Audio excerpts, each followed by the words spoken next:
Coming up, while the New York Football Giants sit home on their couches, we prepare for the championship weekend and ask whether or not it's inevitable that Patrick Mahomes and the Chiefs end up back in the Super Bowl. But more importantly, some candidates that we discussed had the Giants go in a new direction might not be the upstanding coaching citizens we thought they were. We dive in coming up next.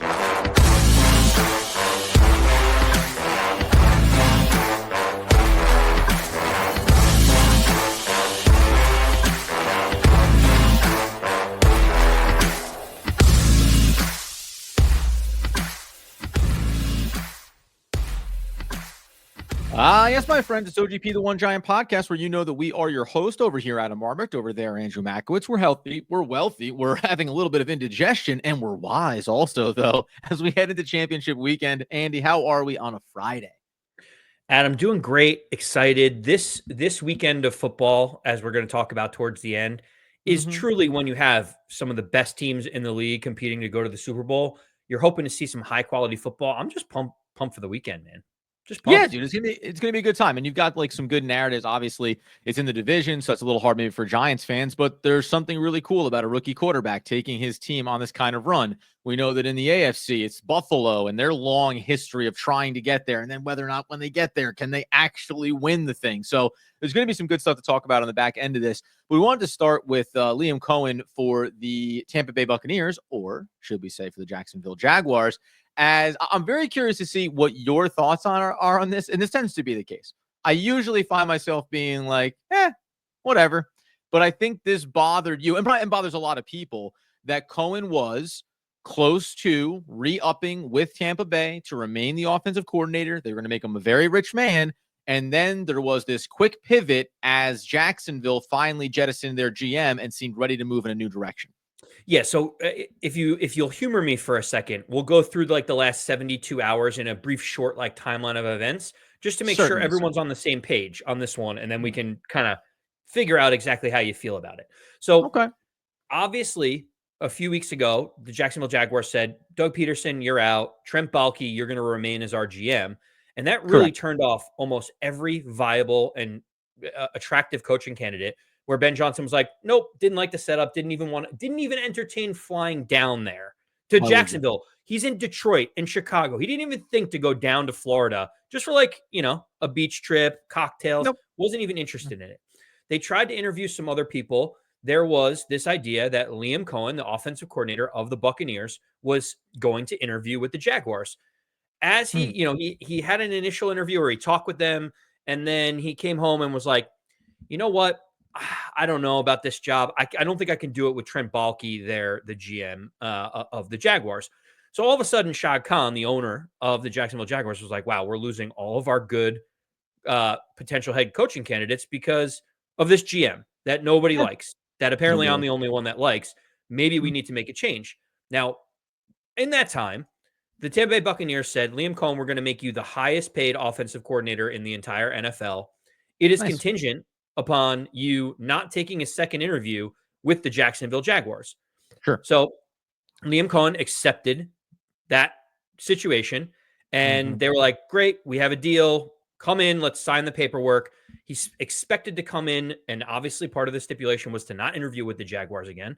And then about 4 or 5 o'clock on Wednesday, after Trent Baalke was fired, they can't get a hold of Liam Coen. He's nowhere to be found. Liam Coen is nowhere to be found. The head coach, the general manager can't speak to him at all. They finally get a hold of him on Thursday, and he casually mentions that he's got a very sick kid at home, so he's got a lot going on. And, maybe, also he may want to revisit that Jaguar situation. All the while he is in Jacksonville, in behind closed doors, negotiating a deal to become the head coach with the Jacksonville Jaguars. And so that is the storyline of how it all transpired and it all went down. Now, I just told you the whole rundown in the story. Would you like me to tell my feelings on it? Well, I'll just go ahead and hop in here just for the sake of, we like to have a little back and forth, and nobody wants to hear one of us talk, whatever. But I mean, listen, the first part of it for me is you can say, oh yeah, that's the deal. We're going to make a highest paid guy. Until you sign the paperwork, it's not official. And guess what? You can slice it however you want. If you got offered a job, and I know you're currently working there, if Your company said, we're going to give you a raise and you're going to get a bump and blah, blah, blah. And somewhere in between here and there, you got another job offer from another company. You wouldn't hesitate to reach out to your boss and maybe say it a little more directly than Liam Coen did, but to be like, hey, sorry, I got a better job opportunity. I'm going to go ahead and take that. We didn't sign the paperwork. There's no wrong on my part for not having committed to this, even if it was a verbal agreement. Now, you can talk about what it means to be a part of a company, be a part of an organization, be a part of the Tampa Bay Buccaneers, and have this good faith gesture of you went out maybe on some opportunities for head coaching roles. It's not going to work out for you. You didn't like the feel of it, but we want to reward you because we believe that you are talented. So I get that side of it. It seems like Tampa Bay was trying to do right by Liam Coen. They also seem to be trying to prevent losing him in this process. I cannot fault, in the grand scheme of things, Coen for saying, I looked at the head coaching opportunity landscape and I didn't like maybe the best opportunity I had in Jacksonville because of a very specific reason. They changed that very specific reason, and suddenly it became a much more attractive job. That's kind of where I fall on it. Now, we can get into the weeds on whether or not I would like it if it happened with the Giants and how I would feel about Coen. But in the end, he didn't, remember it was with McDaniels years ago in the Colts. Okay, he backed out at the last possible second. It's not a great look, but he also was trying to find the best opportunity for himself going forward in his coaching career. I can't fault somebody for that.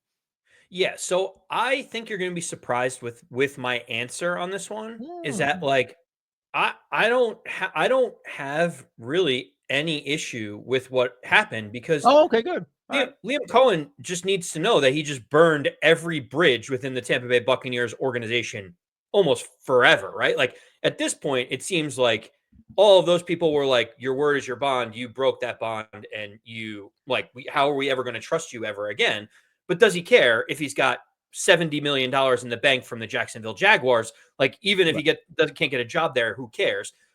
And the thing I was going to say is, well, it'll get around league circles that he's flaky, or as we've talked about before, he's only been at stops for like 1 year at a time, and he's a transient and just bounces around. It's like you just brought up the name Josh McDaniels. Went to the Denver Broncos as the head coach, was a maniac, got fired, then bounced around, came back to the New England Patriots, got offered the head coaching job of the Colts, accepted it, decided not to take the role and pulled himself back and was like, just kidding. And then guess what? Like, he went to the Raiders, he got fired. And guess what? Guess what happened with Josh McDaniels? He just got hired as the offensive coordinator of the New England Patriots again. Right. And so, like, when I sit here and I think about, like, oh, he burned all those bridges, I kind of sit there, I'm like, well, you know what? $80 million will burn a lot of bridges for a lot of people, right? And it doesn't disqualify him from ever having a job again in the NFL. No, of course not. And it's like you say, like you burn all the bridges in Tampa Bay. Like, okay, because I'm going to become a head coach in Jacksonville. And if you're Coen, you can think about it in the big spectrum. Are there better opportunities? Being patient? Is that, whatever? And people that talk about, oh, every year he bounces somewhere else. Yeah, but it's also like really good resume building. If you can keep going to programs and saying, had success here, turn this into this, whatever it may be, work with player XYZ. And I keep moving along because I'm trying to get enough reps at enough spots where people will look at me and say, you could be a head coach. Now, is there maybe a problem having it be attached to the fact that it's the Jacksonville Jaguars that think you should be their head coach? Of course, because they make bad decisions all the time. But, I'll even put it at the highest level. I think that if they had already fired the GM, if this all happened at the same time before Ben Johnson decided to go to Chicago, I think we might have been having a similar conversation about Ben Johnson go, well, maybe I would prefer that. He may love Caleb Williams, like the setup, all those things. But I think every head coaching candidate this offseason would go about differently the conversations to interview, not interview, to go down to Jacksonville or not, predicated on the fact that everybody agreed, boy, it's really weird. You fired your head coach and you're keeping a GM that seems to be not well liked or well regarded right now around the league. So, of course, it's going to be a roadblock. Like, what do you want him to do? The other piece of it that's funny is Robert Saleh and Patrick Graham were scheduled to fly in. I don't know what happened with Patrick Graham, but I do know that everyone was saying Robert Saleh was supposed to land yesterday evening to interview this morning for the head coaching position of the Jacksonville Jaguars. Yes. And it comes out that for some reason, Robert Saleh got tipped off that maybe that head coaching position wouldn't be available and never got on the airplane to go down to Jacksonville. So what was happening is the Jags were operating in their own little shell, letting their candidates know that we think we have our guy. Yet Liam Coen can't even pick up the phone. I mean, the whole thing is just a little bit slippery when it's like you accept a job, you use it to get more leverage. You're like whether your child was sick at home or not, you're using that as an excuse for not picking up the phone. It's like you could have just been very transparent. It's like I do want to be the highest paid offense coordinator of the Bucs, but someone's offering me $75 million. I have to entertain that. Everyone would basically turn around and be like, okay, we can understand that more than this shielding of what he was doing. Just handle it. Just be okay with people criticizing you for doing what you're doing. Don't mask it in all of this other stuff. Net result, totally fine with it. That's the one part of it. Like, hey, things obviously changed in Jacksonville. You know that they were interested in talking with me. I do want to go take that. I don't want it to be a bad look. And and the problem, maybe the only spot of this, we'll move on from this, but the only problem is that the hedge there from Coen was if I go and I have this meeting and I still don't love what I hear, or I don't like the money, whatever, I want to have in my hip pocket that Tampa Bay wants to make me the highest paid offensive coordinator. So I want to be able to maybe they won't find out. And that's probably the dumbest part of it, is that you think you're going to get through all of this at the NFL with the way it's covered. And somehow after the weekend be like, nobody caught on. That's crazy. No one knew that I took that flight. Nobody knew that I was down. Yeah. Adam, if he's like, he has to know at the second that he gets on a plane or a train or an automobile heading towards Jacksonville, that he has zero opportunity to return to the Buccaneers, right? Every normal person would agree with that. Think of it this way. If he goes to Jacksonville and for some reason he doesn't come to terms, you don't think that there's someone in the front office of Jacksonville that would just leak it, that Liam Coen was there the whole day eating bonbons, having a good time when he's not supposed to be there. Of course it was going to get out. So that's the silly part. You can't have your cake and eat it too and blame it on other factors. Just be a transparent person and say, I'm getting paid 3 times the amount of money. I think I'm going to move 2 hours north. Of course. We'll come back here on the other side, ask one more question as it pertains to the Giants when it comes to things like this, and then get a layer deeper on Andy's favorite free agent quarterback for the New York Football Giants, one Derek Carr. We'll do that in just one moment. All right. So as we talk about, I think this offseason, we discuss head coaches and coordinators and a lot of these moving parts because we know that there was this time, what feels like just yesterday, when the Giants were going to be in on all these guys. Real quick, if the exact same thing played out because the Giants made a last-minute decision to fire Brian Daboll and fire Joe Schoen, would you be excited to get Liam Coen in as the head coach for the New York Football Giants if the Giants went through the exact same process? They fired Brian Daboll, but they kept Joe Schoen. They maybe talked to Liam. Then they found out that they doesn't like Joe Schoen. Okay, great. We'll jettison him. Would you be excited this morning if you knew that Liam Coen was going to be the Giants head coach with everything that's happened? No, because the simple answer is this. Every front office should do their due diligence before it gets to this point wholeheartedly. You have to know, if you're looking at Liam Coen or Ben Johnson, that they are only going to come interview with you if the GM position is open. There should be no in between where it's well, we're kind of keeping this person, but we're going to keep our options open. We're going to fire them or not. For me, so it'd be an indictment on ownership again at that point, where you're like, why did you do this like this, right? And that's what we think about Jacksonville, right? Yeah, on the Jacksonville side, it's way more dysfunctional. You're just how the breeze is going. Put my finger up, and that's what I'm going to do. If all of the quality head coaches that you want to hire are saying, I won't work for that GM, maybe it's a GM problem, and you need to address that before you start interviewing people. So for me, if the Giants did it the same way, I would say, what an utter incompetence from the front office. If they got rid of both Joe Schoen and Brian Daboll prior to them interviewing, being like, this is the assumption, I would have less problem with it.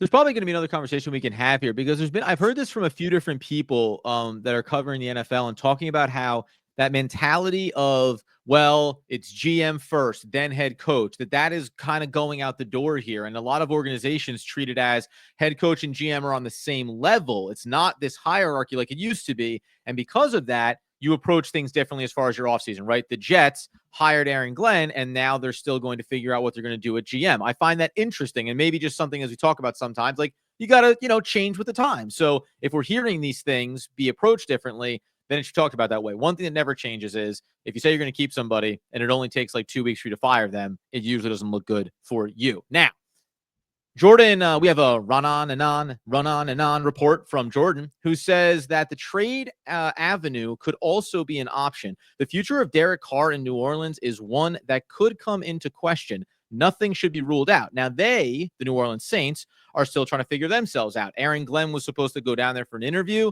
That didn't happen. He's going to go to New York. So they're in these murky waters. And by the way, Mr. Mike Kafka is getting that second interview now. And I got to tell you, names are here, and suddenly, even though we thought, oh, Kafka, I don't think so. Maybe it's just the Rooney Rule stuff, which we hate so much.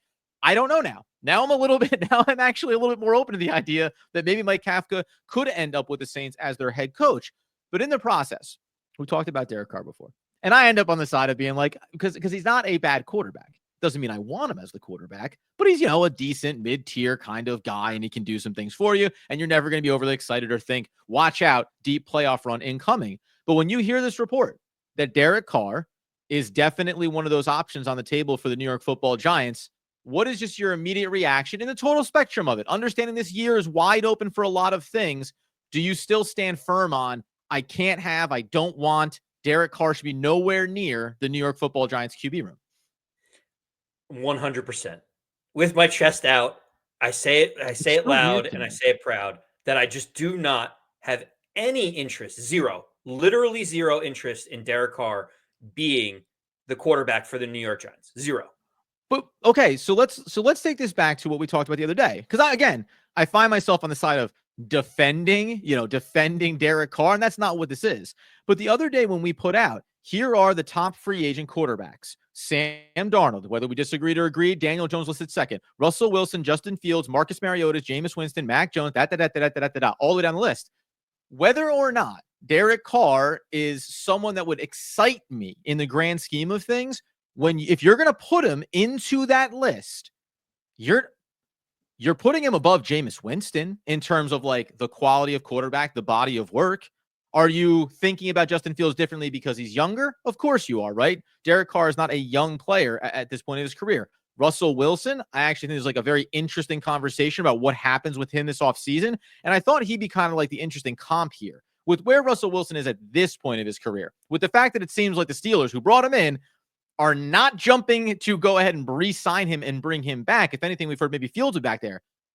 Where would you put him in the free agent hierarchy? Because whether or not you want him here, at some point you just have to say, like, if we're looking for a quality quarterback at a reasonable price point, Derek Carr is going to be one of those options potentially. And then we can get into the trade piece of this as well, which is a whole different part of the conversation. Well, so that's part of it that I can't compartmentalize, Adam, is that in a vacuum, if you said to me that Derek Carr costs the same amount of money for the Giants as Joe Flacco, Jameis Winston, Mac Jones, all of the names that you listed, Jacoby Brissett, if he costs the Giants the same amount of money, then I think he's an absolutely viable option for the New York Giants. And so that's why, like, I think I'm in agreement with you on where we think Derek Carr's skill set is and his talent and what he would bring to the table. Where I just can't wrap my head around it is Derek Carr's cap hit is $51 million this upcoming year. And even with a trade, it would be 40 something for the Giants. The difference for me is I would much rather, and I might be crazy and you might disagree, and that's fine. I would much rather have Mac Jones for $7 million than Derek Carr for $40+ million on my team. Yeah. Do we know where that number falls? Because I'm asking it out loud here. I mean, you may know it, for a fact. Because when I look over on over the cap, 2025, you're talking about, as you said, the pre-June 1 trade on this is $40 million in dead cap for the Saints, $11 million in cap savings. He has a $51 million cap hit, but that ends up translating to the dead number is the matching what the salary would look like for him in that next year. I'm not entirely sure, so I don't want to speak out of turn, but a post-June 1, which is obviously the way that the New Orleans Saints would structure this because they are so far over the cap. This is the one move that they can make that could actually give them significant cap savings. Right, not the 11 million. Go the other way where it's like 11 million. You go, okay, that's something, but it's not a lot. Right. The dead money on Derek Carr. Yeah, the Derek Carr dead money at that point is 11 million, and they save 40 million against the cap. That is the quick way for the New Orleans Saints to be like back into only 25 million over the cap at this point, and then maybe you can figure some stuff out. So if that's the only way that they would trade Derek Carr, then the Giants are taking on quite a bit of money on that post-June 1. And so for me, it's also we would have to give up draft compensation on top of it to bring Derek Carr in. And Yeah. whether that's Let's a be 5th-round pick, a 6th-round pick, we're talking about a 5th-round pick and 40-something million for Derek Carr when you could sign Jameis Winston, Jacoby Brissett, Mac Jones, Joe Flacco. Name yes. your retread, Marcus Mariota, name your retread quarterback for no draft compensation and an eighth of the cost of Derek Oh, Carr. of That's what course. makes it so hard for me to think, how on earth could Derek Carr be a viable option for the Giants given his contract and the compensation needed for it?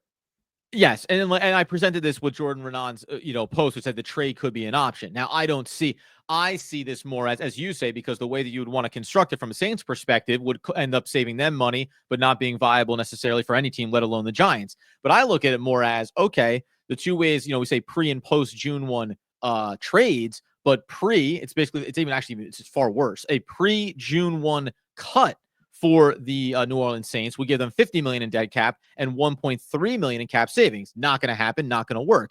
However, the post June 1 cut is 21.4 in dead and 30 million in cap savings. And then they get 50 million in cap savings the next year. And then it's basically off the books because it was voidable years going out after that. They'll still carry some dead cap numbers. But that to me, that's it. The real scenario we're talking about here is post June 1. It's in the summer, right? The Giants have done their thing. We've gone through the draft, so they know what the room looks like. Maybe they took a rookie, maybe not. Maybe a mid-tier flyer on a guy, right? All of a sudden, Derek Carr gets cut post June 1, and the Saints go that route. Then I think we would both be going, yeah, okay, let's have a conversation. Let's bring the guy in because again, the numbers matter. And that's always what you come back to. I know it's like, and it's true. Hey, what's the price point? I can tell you I love Derek Carr at $5 million, and I hate Derek Carr at $35 million. That's the way it works.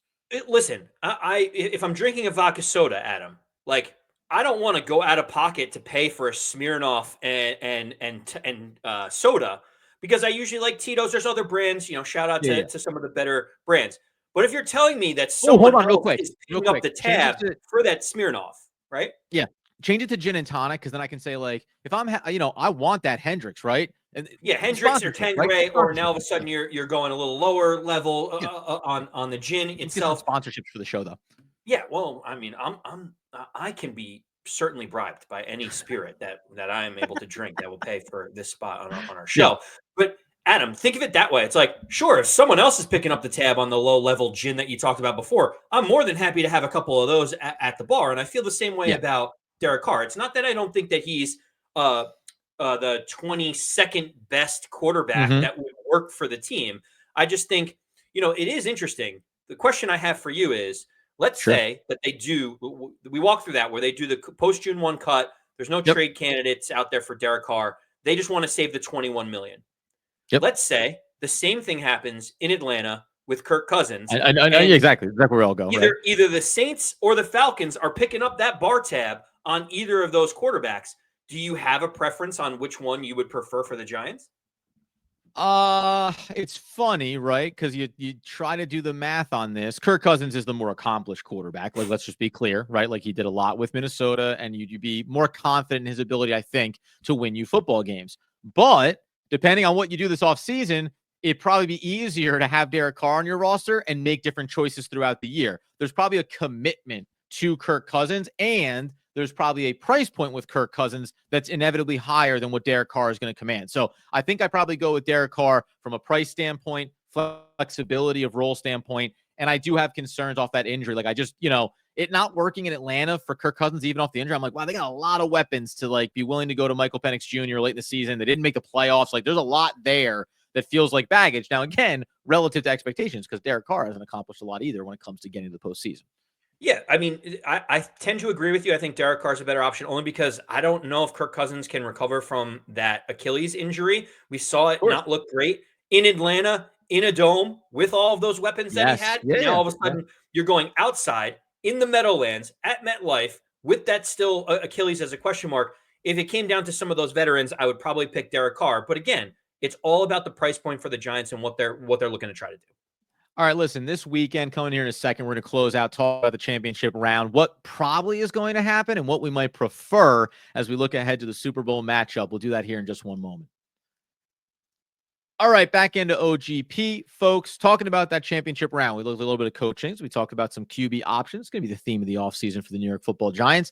But when we look over here, man, you got the Chiefs hosting the Bills. It's a classic matchup over these last handful of years. It's Josh Allen trying to get over the Patrick Mahomes hump. KC is -1.5 in that game. Flip it over to the NFC East side of the bracket, where the Eagles are going to host the very hot playoff hot Commanders with Jaden Daniels. Philadelphia -6 in this. I'll say real quick. I would love to see, if you're just being totally objective, I would love to see the Commanders go, because that's a great story. Washington hasn't had a ton of success. It's been a long time, and Jaden Daniels is phenomenal, rookie of the year, all these things, right? Like, there's just something you can root for there, even just objectively. On the flip side, I'm kind of indifferent to who goes. I know a lot of people, it seems like the narrative is now like, F the Chiefs, it's too much, too good, it's whatever. But if the Commanders go, then I like the idea of slaying Goliath, right? KC wants to go for the three-peat, and the rookie QB on a Cinderella story bumps you off. That's a lot of fun. Do you have a preference of matchup? Because I think I hate to say I think it might be Philly, but I think I'm going to go with the Commanders actually pulling off that upset on the road on the NFC side. For me, there's no question in my mind that when the big game comes around on that Sunday, that the most exciting situation would be the Bills versus the Commanders. That there's no way that I want to see anything else other than that. If I'm making chicken wings, getting the popcorn and chips ready, like that's the matchup I want to see. I feel the same way Two with franchises just desperate to win. Yeah, and Josh Allen seems like a pretty likable guy. He's in New York, but he's not really a rival of the Giants. So like you kind of can squint long enough and be like, yeah, I like that. I would. My order of operation is probably seeing Josh Allen win, seeing Mahomes repeat, Jaden Daniels getting a championship, and the Eagles winning a championship in that priority order. Would you agree with that? I think I put Jaden Daniels over Mahomes, and that's not because I don't like Mahomes. Because I only can't. Like, I don't prescribe to this thing. They show all the stats. Well, they get more calls, whatever. I think that we all agree. Nobody appreciates when Patrick Mahomes is like, "Oops, I slowed down near the sideline and you bumped me." By and large, they're usually one of the better teams in the league, and typically the better teams do get calls. So I think people are like warping this narrative. They're warping. They also don't turn the ball over, right? They're warping the perspective around it. And guess what? In those games, even when the Chiefs got a couple of calls, guess what? Like you say, you turn the ball over a bunch. So even if you want to point to those things, like, sorry, you effed up too many times. That's typically the way this stuff bears out. But the reason why I like Jaden Daniels getting there and winning one is because then you start a new conversation. You throw a new name into the mix. All of a sudden, Jaden Daniels has won more Super Bowls than Josh Allen, right? All of a sudden, he's vaulted himself over Lamar Jackson, right? Like, so now you get this different dynamic. And for as great as the Chiefs have been, okay, you get stopped short there. Now it's, okay, we'll watch next season. Does Mahomes, is he still in pursuit of Tom Brady as the greatest quarterback of all time, right? So there's some narrative building there that I think you get to do off of that. And I always like injecting new blood. So if Josh Allen won, it'd be great. But I hate to say it, man. Like, the Commanders are a really fun story. Like, they're very easy to root for based on the fact that Jaden Daniels, by all accounts, is so easy to root for. Bonus content, his mom said that these girls are trying to come after him, and their moms are telling them, hey, you can go get him. And she said, not on my watch. Like, it just seems like it's a great story. So it's really hard not to root for that. Well, at the end of the day, Adam, the way that I look at it is I dislike the Cowboys the most, the Eagles second, and the Commanders third when we talk about the NFC East. I think most Giant fans feel that way. But like I said, at the end of the day, they're still in our division. They're still a division rival. And while I don't have any angst towards Jaden Daniels and he is exciting and fun to watch, I don't want to see a division rival win a Super Bowl while we are a tire fire of an organization. Give it to Mahomes and just say, good. You know what? We stunk when no one was beating Patrick Mahomes, so who cares? What did it matter? Great. You got to a Super Bowl. You end up being left at the altar. Like, that to me is a great storyline. And then all of a sudden, as Mahomes ages, maybe the Giants end up being relevant and no one gets Super Bowls.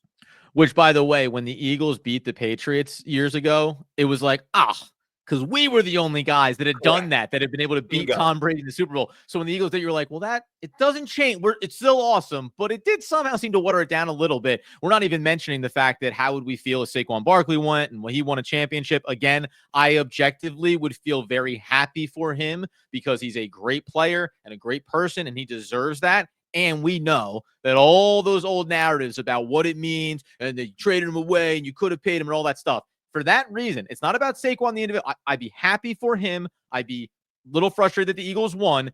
I really don't want them to go because it means I had to listen to that narrative more. And that has been pissing me off since the day the Giants didn't re-sign him. It will not go away. And I'll have to push back when everyone goes, thank goodness the Eagles lost in the NFC Championship. We don't have to worry about whatever. I just don't want to hear it anymore. That's my biggest reason. To bring it back to the front, this isn't a Liam Coen situation where Saquon did the Giants dirty and ran away.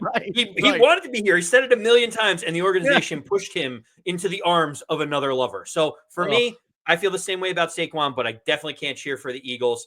I'm really hoping that the AFC finds a way to win.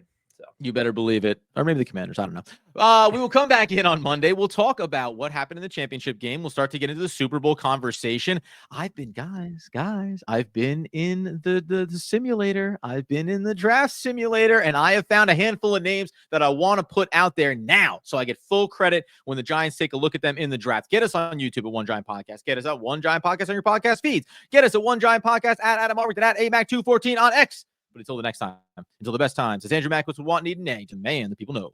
As always, let's go Big Blue.